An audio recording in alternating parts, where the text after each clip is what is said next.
बिस्मिल्लाहिर्रहमानिर्रहीम नहमदुहु व नुसल्ली अला रसूलिहिल करीम अम्मा बाद। प्रोग्राम आपके मसाइल और उनके हल में एक दफ़ा फिर आप हजरात के सामने हाज़िरी हुई है। ये एक सवाल है कि दाढ़ी मूंढे की इमामत जायज़ है या नहीं, या ऐसा हाफिज़ के जो दाढ़ी कटवाता हो, एक मुश्त से उसकी दाढ़ी कम हो, इसको इमाम बनाने की शरई क्या हैसियत है, इसके बारे में हमें ज़रा आगाह करें। देखें, दाढ़ी कटवाना ये गुनाह कबीरा है और हराम है, और दाढ़ी कटवाने वाला फासिक है, खा वो हाफिज़ क़ुरआन हो या गैर हाफिज़ हो।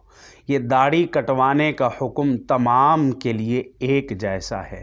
दाढ़ी मुश्त से कम हो या मुकम्मल कटवाई जाए, ये दोनों गुनाह कबीरा के शिकार हैं, इसलिए कि दाढ़ी एक मुश्त रखना ज़रूरी है।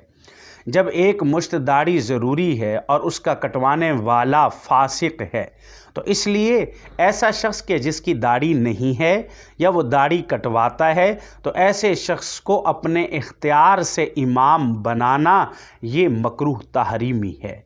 ऐसे शख्स को इमाम ना बनाया जाए। बेहतर एहतियात इसी में है, आप अपना इमाम ऐसे शख्स का इंतखाब करें जो मुत्तकी हो, परहेज़गार हो, साले हो और मुत्तबे बिशरा हो और सुन्नत का मुकम्मल ख्याल करने वाला हो। ऐसे शख्स को अपना इमाम बनाना चाहिए। और फ़ी ज़मानिना तो बिहम्दिल्लाह उलमा हुफ़ाज़ की एक खेप है, हर जगह पर बेहतरीन उलमा मौजूद हैं, क़ुर्रा अच्छी आवाज़ में और साले नेक मुत्तकी परहेज़गार मौजूद हैं। तो इसलिए इंसान को कोशिश पहले यही करनी चाहिए कि अपनी मसाजिद में मुत्तबे शरिया इमाम को खड़ा किया जाए।